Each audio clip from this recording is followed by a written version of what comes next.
What's going on, everybody? Charlie here. So the other day, driving home from work, I was in my 99 Crown Victoria, and I started noticing a little bit of a pull. Got home, got out, immediately smelled burned brakes. Now you gotta forgive me because I got a little bit of this already tore down. I've already got the parts. Let me show you what I got going on here.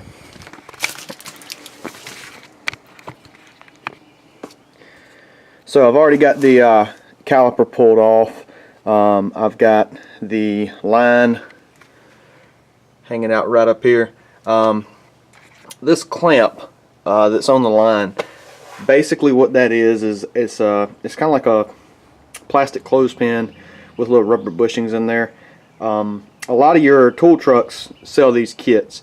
I think this one came from Matco. It's a master line stopper kit. It's for these little red plastic like pins, like clothespin kind of deals, and they've got different ends on them. One's got two little round rubber bushings, another one's got an open end with different shapes. Anyway, so they're used for brake lines, hydraulic lines, what have you, different applications, different ends, to stop the fluid flow on the line. So one, you don't make a mess, two, you don't get contamination in the lines. So yeah, as you can see, I've got one of those on there. This thing works great.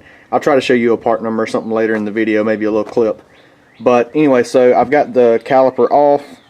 I've got, I'm ready for the rotor to come off, and it feels like this rotor's, no, that's not stuck. But, so I'm going to do pads and rotors, and I'm going to replace this caliper because this is the one that was stuck. It doesn't make sense to take apart a caliper and rebuild it unless parts are not available. They're so inexpensive. It's just, I think I spent 40 bucks and I got a new caliper. With these calipers, I'm gonna go ahead and make a mention about this. My Vic is a P71. Let's see, nope, can't show you up there. Let's see. Yeah, so my Vic's P71 Police Interceptor. It's a 99 model, and that doesn't mean a whole lot, other than there are a few differences between a standard model and a P71. And I don't have a list in front of me. I know there's different gearing. I think the brakes are a little different. I think the suspension is a little different, and maybe the ECM programming. I'm not 100% certain, so don't quote me on it, but I do know there are some differences. When I went to the parts store to go get this caliper, I ran into a few issues. One, none of my parts stores had this thing in stock ready. I checked Advance, AutoZone, O'Reilly's, Napa, and CarQuest. Nobody had the caliper for a 99 Crown Vic in stock. So if you're watching this and you're doing this, you know, you're needing to do this job, don't wait till the last minute like I did. Go ahead and order it if you intend on doing this on like a Saturday or whatnot. So anyway, so I got to the parts store and I did my business with O'Reilly's, and when we went to order the caliper, the question came up of standard brakes or heavy duty brakes. I still did not get a straight answer on this as far as to what the difference was. I'll have to do a little research, but there were two options for my caliper, whether it be a steel or a phenolic, and I hope I'm saying that right, piston. I took my pocket knife and scratched the edge of my piston. It seemed like it was steel to me, so we ordered the steel. Come to find out it was the wrong one. So, long story short, there's a little trick that we learned on these rear calipers on making sure you get the right one.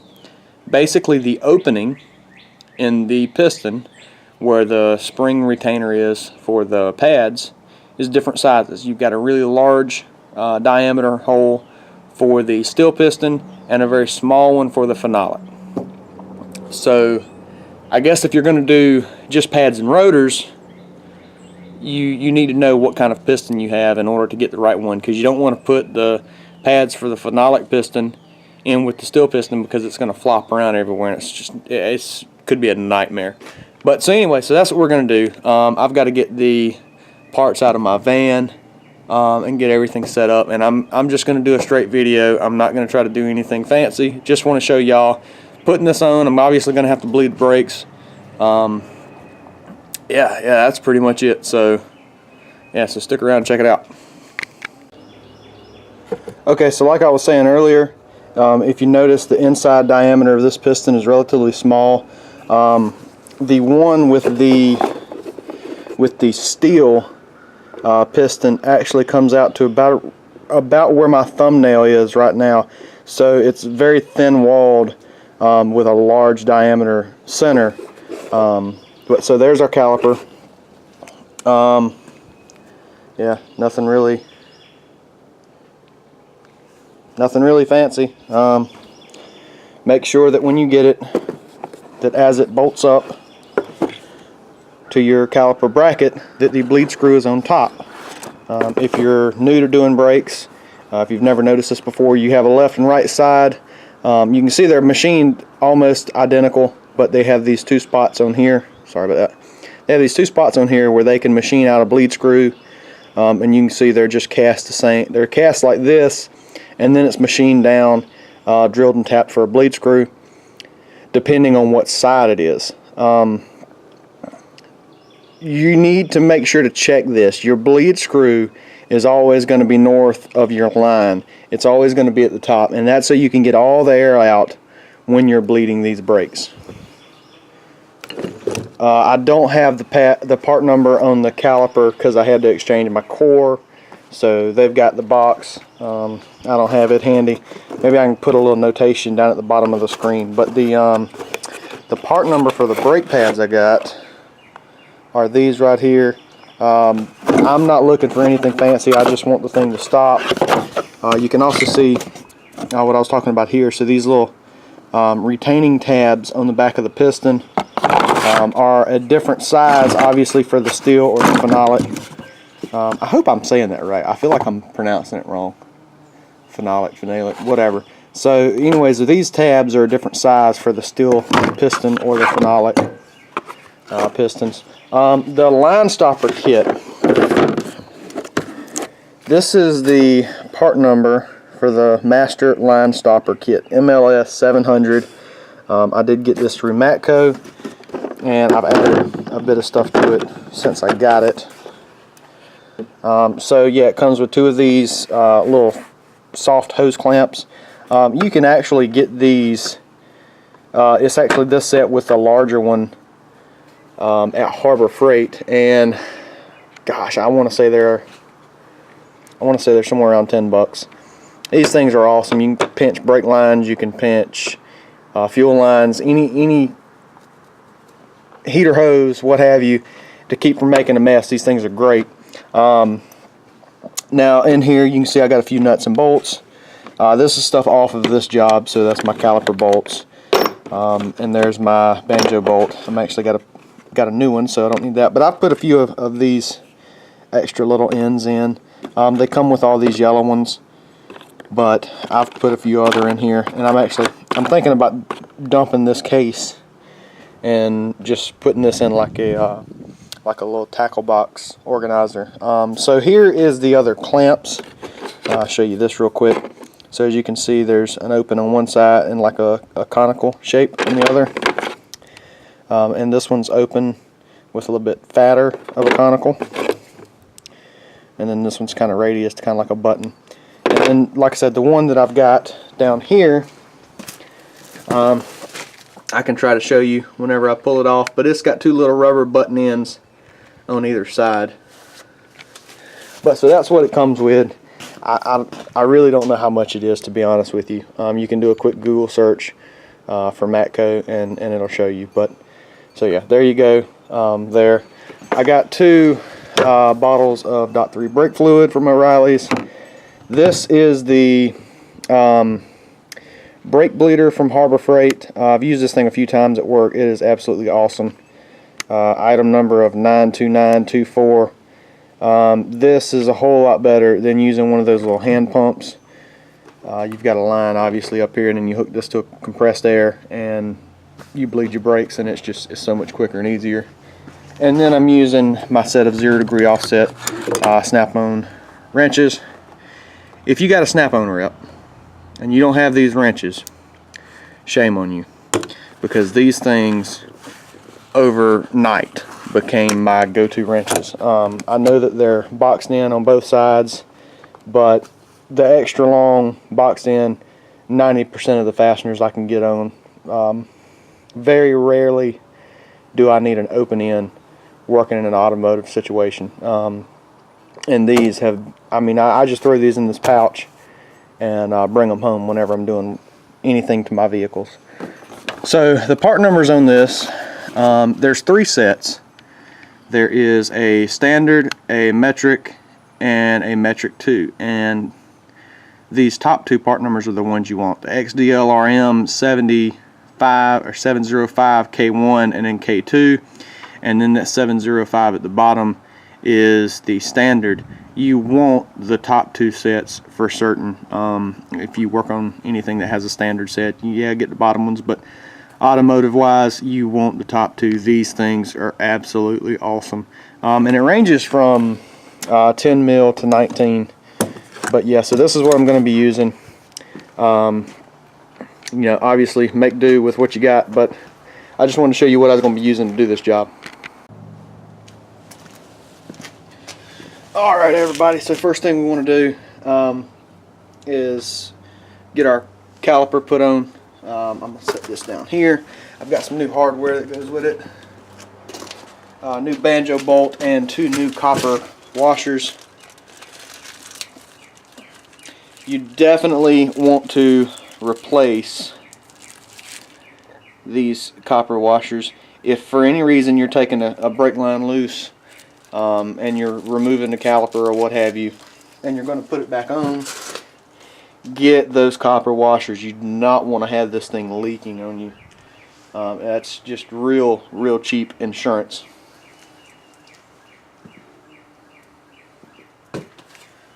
So let's see here. My caliper has got this little orange cap in the back. I don't know if I can get that with my fingernail or if I'm going to have to get a knife to pry that out. Yep.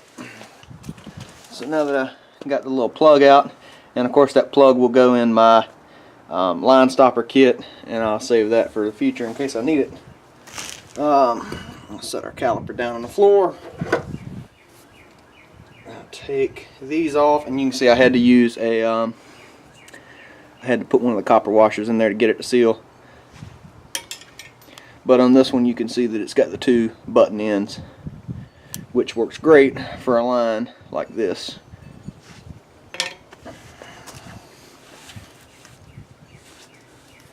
So now you want to make sure that there is no debris.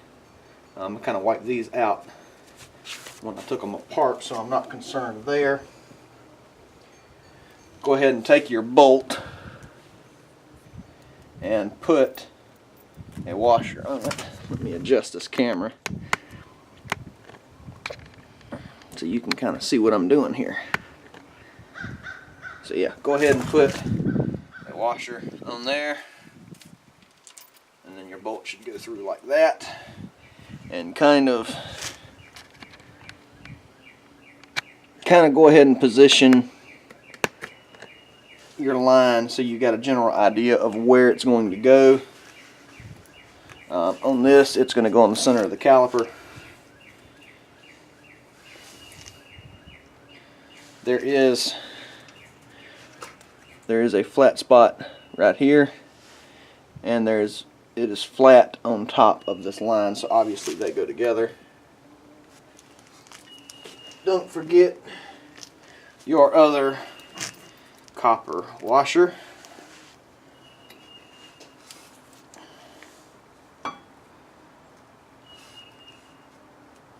And I don't like the way that feels. So let's take this. And I really don't like the way that feels.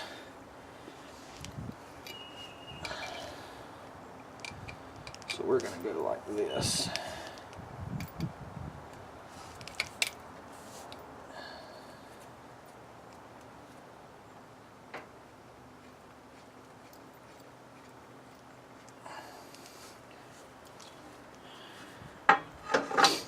Get it spun down a little ways. Let me grab a wrench.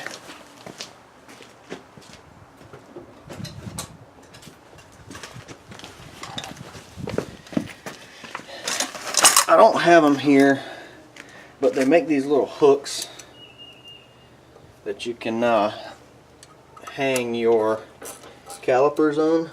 Ah, see, now that's backwards.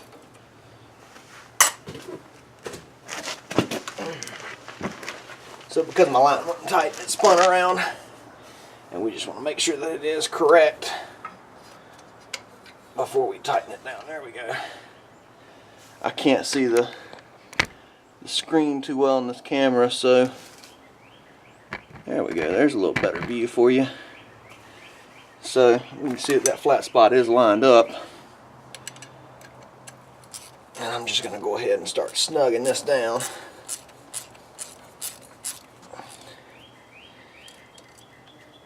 And I will recheck that before we bleed them.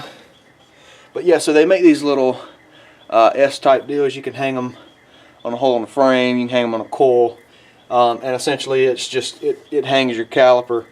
You can pick them up at O'Reilly's. They're really cheap. I think they're $7. They're awesome. I do suggest wrapping them in like yellow or a bright colored tape.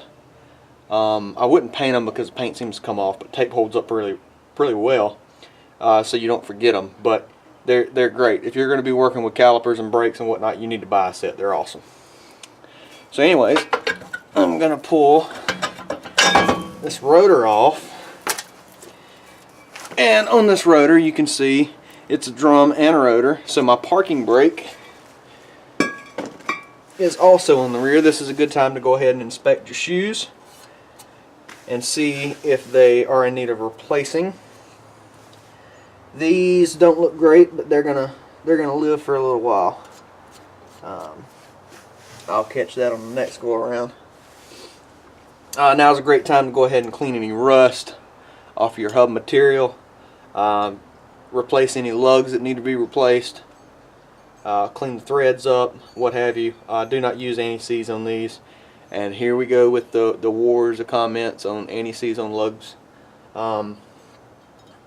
Day in and day out I work on cars, and I've never had an issue with one. The lugs are replaceable. They eventually will, the threads will wear out. Somebody will cross thread one, so there's no sense in worrying about stuck lug nuts. Just put the damn things on there and torque them down. You don't need anti-seize on them.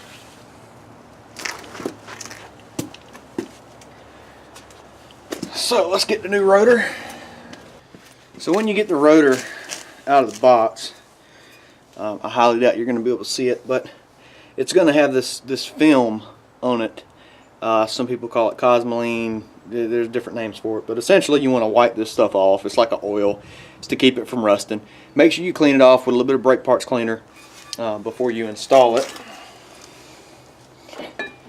And once it's clean, you'll fight with it for a half hour to get it lined up.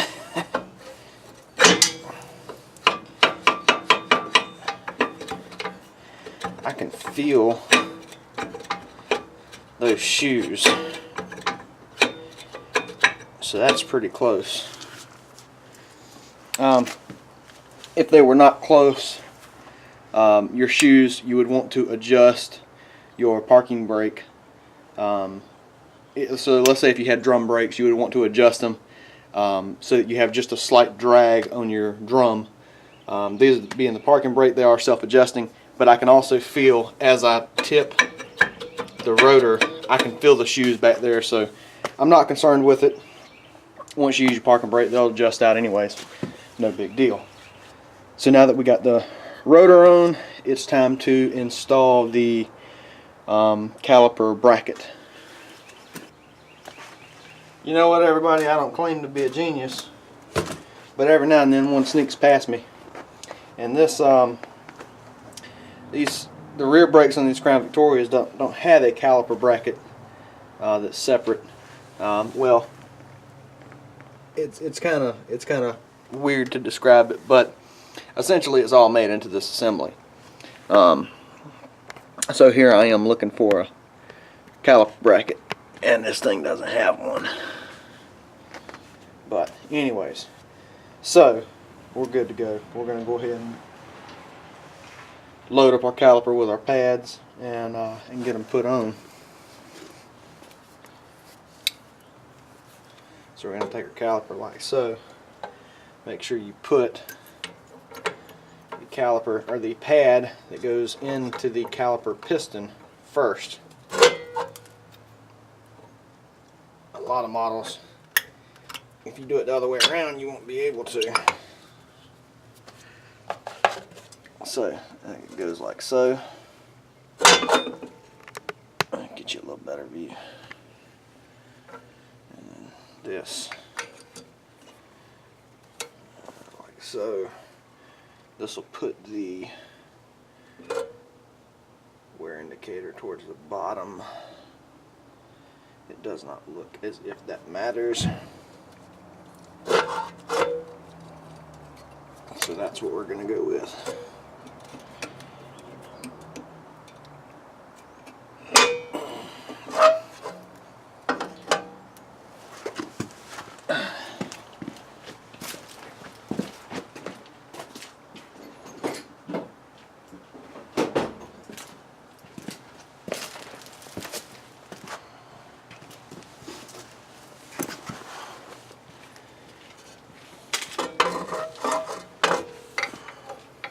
Hey.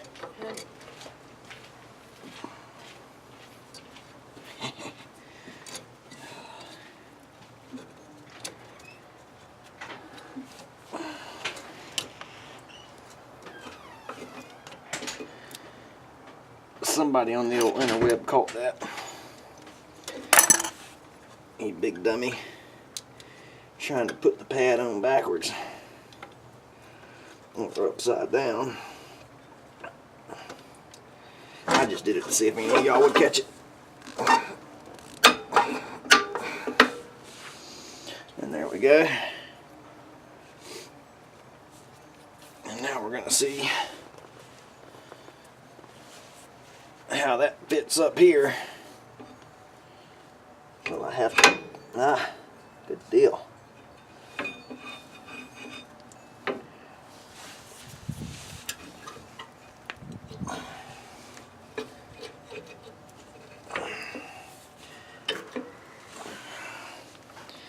I may have to move the camera so I can get a little room to force this thing on here.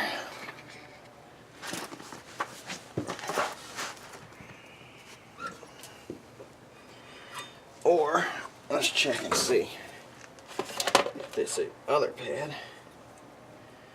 No, it's got the little tab up top too. So I feel like we're doing this right.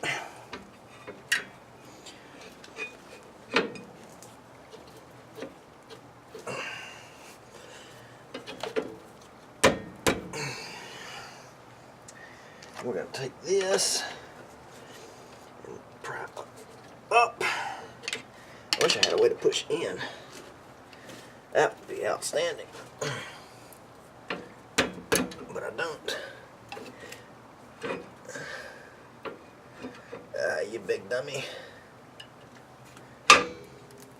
Alright, maybe it's the fact that I'm making a video.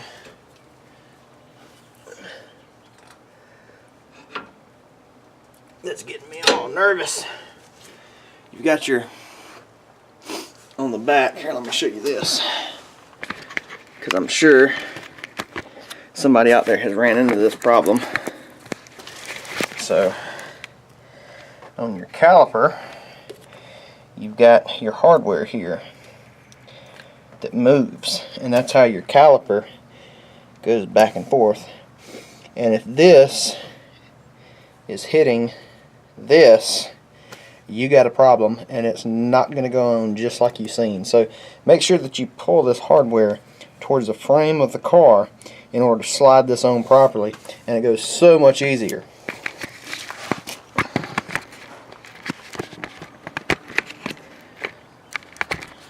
Alright, get the camera set back up. Now we got to put our hardware on there, our bolts, and mine are in the line stopper kit.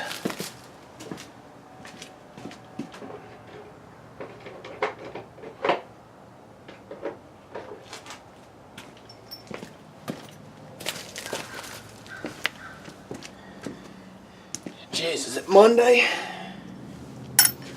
Simple freaking brake job is making me look like an amateur.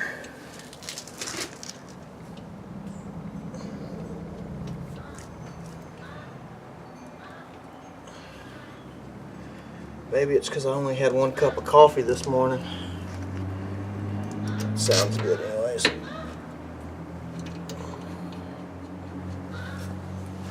What is that noise?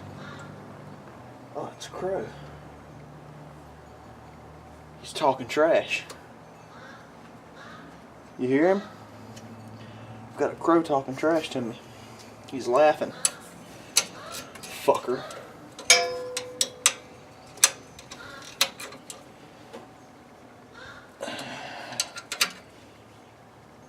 Snug up my hardware bolts. You should be able to move your caliper back and forth slightly. Make sure nothing's binding. Pads will be for the other side. Now we got to bleed them.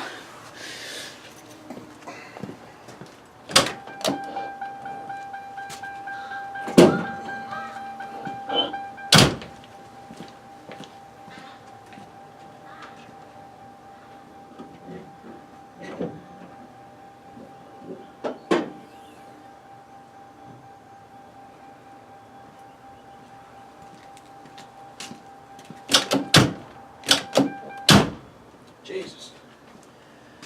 Okay, so how I'm going to do this. God, I hope I got a wrench the right size. It's a freaking 8. Ugh. Really want a line wrench, but I don't have one.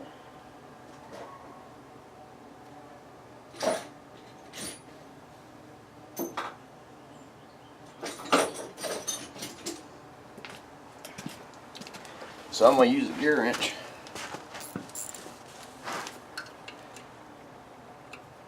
Oh, man, dang.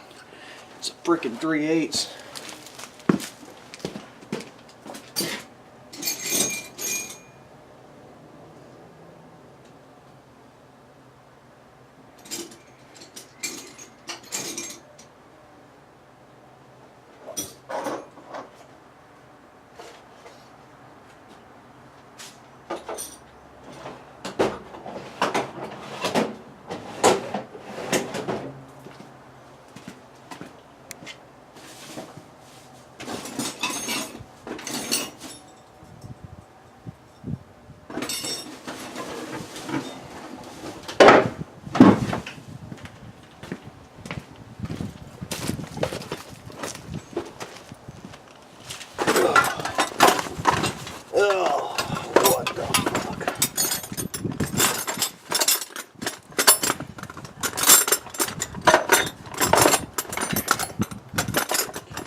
Aha!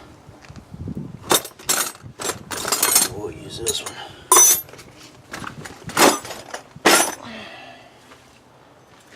Okay, everybody, so during the little break there, I went ahead and set up the brake bleeder. Show you what we got down here. So this is the little vacuum brake bleeder I showed you when it was sitting on the trunk of the car. Got it hooked up to my shop air compressor. The line is going to the bleeder screw in the back right here, and then I've got my 3/8 wrench already on here. Go ahead and break the bleeder screw loose, even on a new caliper. Go ahead and break it loose and then tighten it back down and get it in a position where you can do roughly a 1/4 turn with the wrench without hitting anything. And that's going to be your movement while you're bleeding them, which granted you may, sorry about that, which granted you may want to go a little bit further, but that's going to be roughly your range of motion. So what I'm going to do is I'm going to squeeze the trigger here, and then I'm going to move the wrench open and closed, and I'm going to watch my fluid come through my line here, and when I see that there's no air, I know I'm good. Break it open, create a vacuum.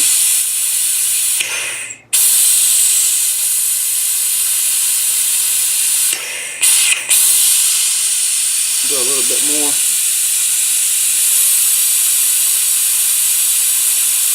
I've got some fluid starting to come out.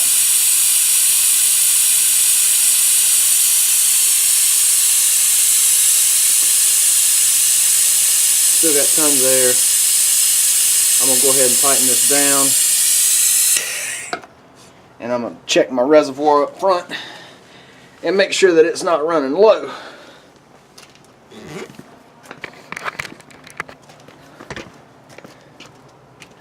So I can't see the screen because of the glare. Here we go. And maybe you can see that. I know the lighting is horrible, but so my level is roughly right here where my fingernail is. So we're good to go, but I'm gonna go ahead and open this up. I really should do a full wheel bleed on this thing just to make sure I got all the air out. But we're gonna try this. We're going to see how this works. We're going to go a little further. Ah, and there you go. My vacuum line came off.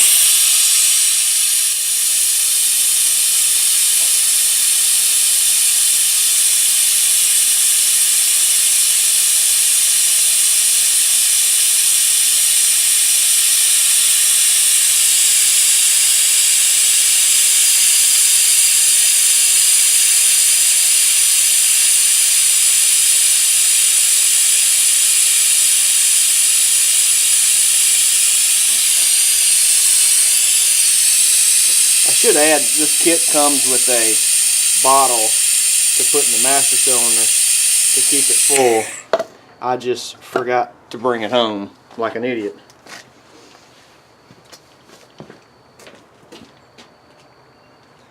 Okay, I just checked my reservoir. My level is dropping. Unfortunately, at this point, I've got to cut my air compressor back on, and you're not going to be able to hear anything. So I do apologize. I'll try to muffle it out in the editing. But yeah, so this is pretty much it. I guess I can leave this up for filler purposes.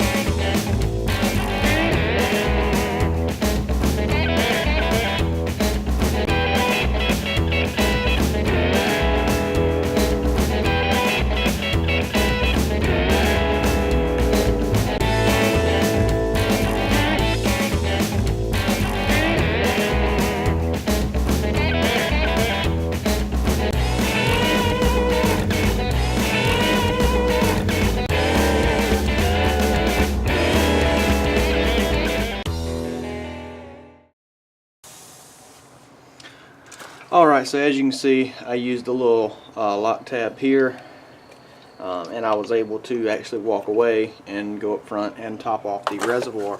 I basically let this bleed itself until I seen a little bit clearer color fluid coming through.